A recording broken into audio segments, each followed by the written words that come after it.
আমি রুম্পি, তোমরা আমায় ভালোবেসে পুচকি বলে ডাকতে পারো। আজকে আমার একটি বান্ধবীর বাড়ি থেকে আমি চলে গেছিলাম তার সাথে পার্লারে। তারপরেই বাসে করে আমরা বেরিয়ে পড়েছিলাম কলেজ যাওয়ার জন্য। রাস্তার মধ্যে মাঠ ঘাট অনেক কিছু পড়ে গ্রাম সাইডে। সেখান থেকে কলেজের সামনে বাস থেকে না নেবে আমরা চলে যাচ্ছি এখন সোনাঝুরি। তো আমরা এখন যাচ্ছি হচ্ছে সোনাঝুরি। তোমরা যারা সোনাঝুরি দেখোনি চলো আমাদের সঙ্গে দেখবে আজকে।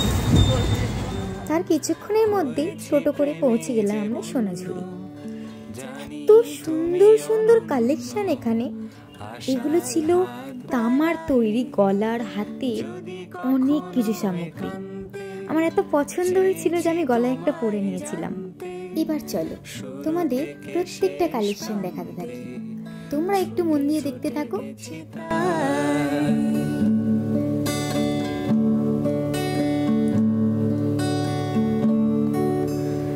আমি যে নিজেই মত জানি না তোমার।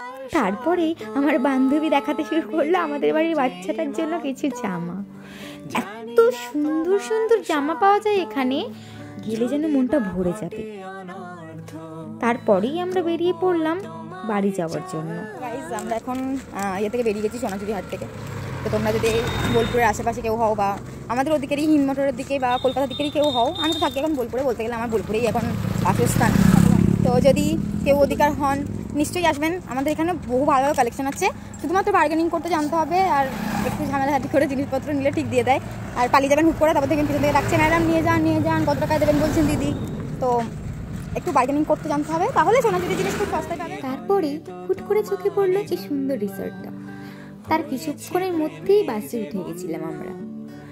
তারপরেও প্রায় 1 ঘন্টা ট্রাভেল করার পর আমরা পৌঁছে গেলাম শিউরি, সেই বান্ধবীর বাড়ি।